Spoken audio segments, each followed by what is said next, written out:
Thank you for coming back to the Final Days channel. Today is July 5th, 2020. The videos currently playing are all from yesterday's footage taken from the FAA weather cameras in Alaska.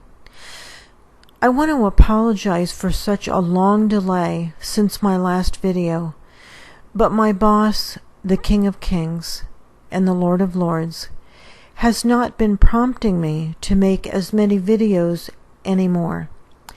He says that his warnings will soon stop because those who will listen have heeded, and the mockers and scoffers, those who won't listen, have made their choices. The mid-May cosmic event has come and gone, leaving some countries around the world with devastation, but others not as bad. Most of the devastation goes unmentioned by mainstream media. People around the world are still reporting an increase in the number of meteorite sightings, which, according to Israeli News Live and Mike from Around the World, will continue to rise.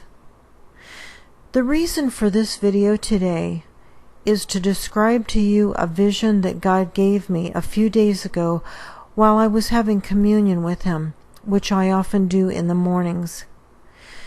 During this particular communion, He showed me the very beginning of my soul. I watched as He spoke my soul into existence. As He formed my soul, He placed into me a small amount of His own soul and life essence, and He breathed life into my soul, which would live for eternity and never die. And then I saw Him hold me, just as any parent holds their child. And He breathed into me love, the ability for emotions, and other gifts. I don't recall ever feeling so loved. The vision ended there. He has done this same thing with all of us. I don't know how long I was in heaven before being sent into this world, into my mother's womb. He's done this with all of us.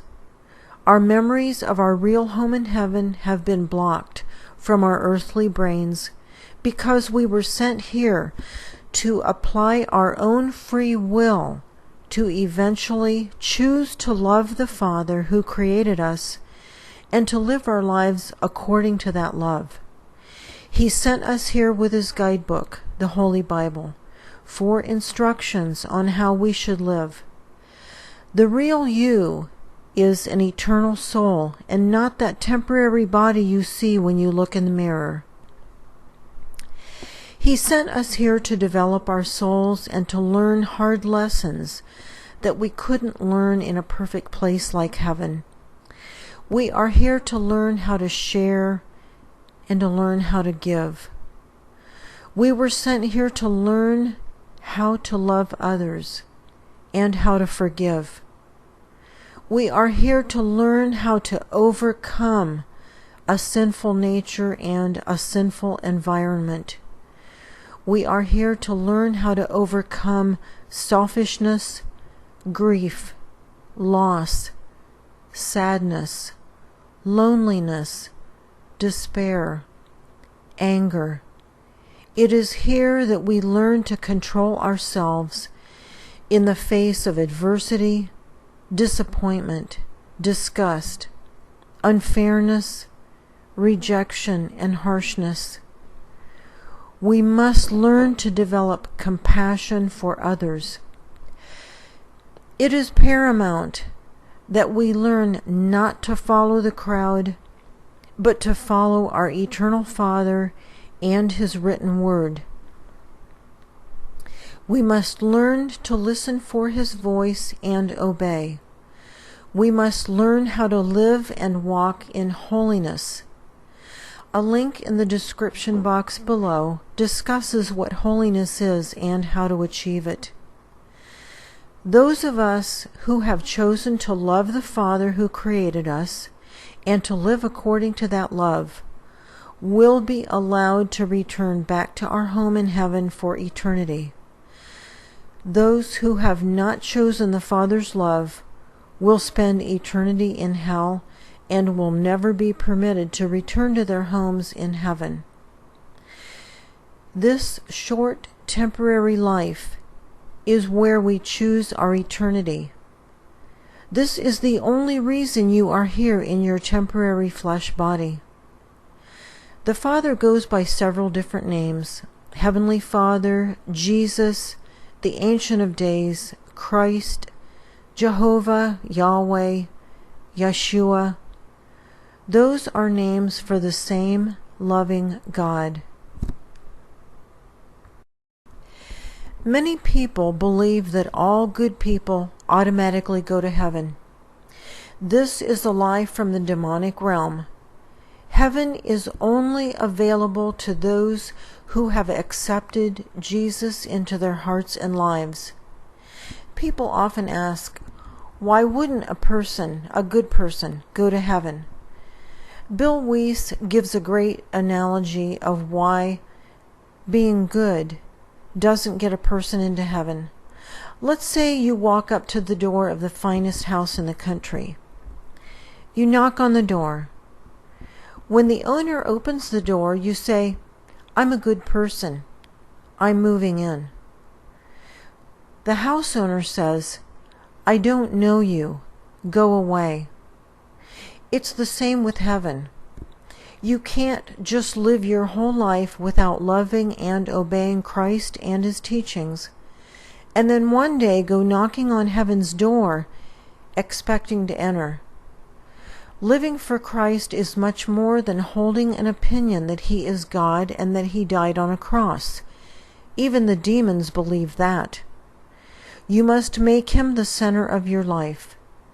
Information is at the end of this video instructing you on how to accept Jesus into your life so that you can be certain that your eternal soul will go to heaven when you leave your temporary body, or when Jesus comes to retrieve His faithful believers in the end of days, which could happen any day. Jesus is heartbroken about the overwhelming number of people who have rejected Him by their unbelief and their unholy lifestyles. Therefore, our world is under judgment. Several plagues have come and more will come, some far worse than anything we've ever seen. The approaching planetary system shown in these videos that you're watching will produce many devastating plagues. In the Bible, a plague is a judgment, a result of God's wrath against rebellious people. If a plague is man-made, it's still a plague, such as the current virus going around. God allows it as a judgment, even though it was man-made. Nowhere in the Bible does it say that a biblical plague cannot have a man-made origin. Thus, God will even use war or enemy attacks as judgments. Over and over throughout the Bible, God has spared His true, faithful believers from plagues, judgments, His wrath. One example is when He sent angels to get Lot out of Sodom and Gomorrah before it was completely destroyed because of the unholy lifestyles of its citizens. Another example is in the book of Exodus, when many plagues fell upon Egypt. However, these plagues never touched any of the Israelites. Please read Psalms 91 for reassurance on how God protects His true and faithful believers from judgments upon an evil population. Those walking in holiness have absolutely nothing to worry about, and these judgments will be arriving this year. The Father clearly states that if we stay close to Him, living in holiness, we will escape His wrath the plagues, the judgments. These next few screens will tell you how to accept Christ into your life. Simply pause the screens if you need more time to read the text.